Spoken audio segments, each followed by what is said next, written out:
ازيكم يا حبايبي، عاملين ايه؟ النهارده باذن الله هنعمل اكواب الحليب البارده مع بعض. تابعوا معايا الفيديو. انا كيلو من الحليب ومعايا 4 معالق نشا مدوبينهم في نص كوبايه ميه،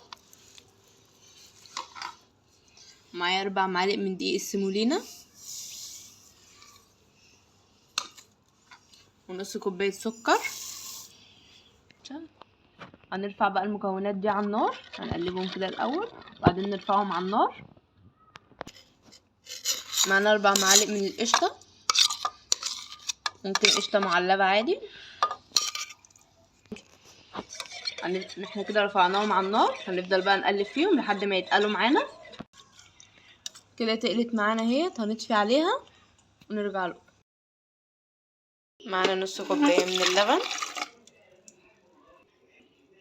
ومعلقتين كبار من الكاكاو الخام، ونص كوبايه من السكر.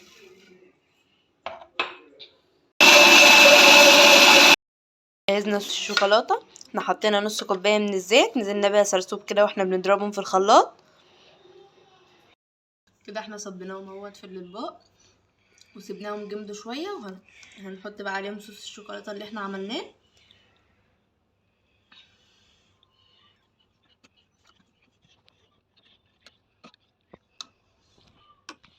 ومعانا هنا بشر شوكولاته، ممكن نزينها باي حاجه عادي متوفر عندنا. خلصنا الفيديو بتاعنا النهارده، عملنا اكواب الحليب البارده. يا رب تعجبكم، ولو عجبكم الفيديو ما تنسوش تدعموني بلايك وشير للفيديو وتشتركوا في القناه.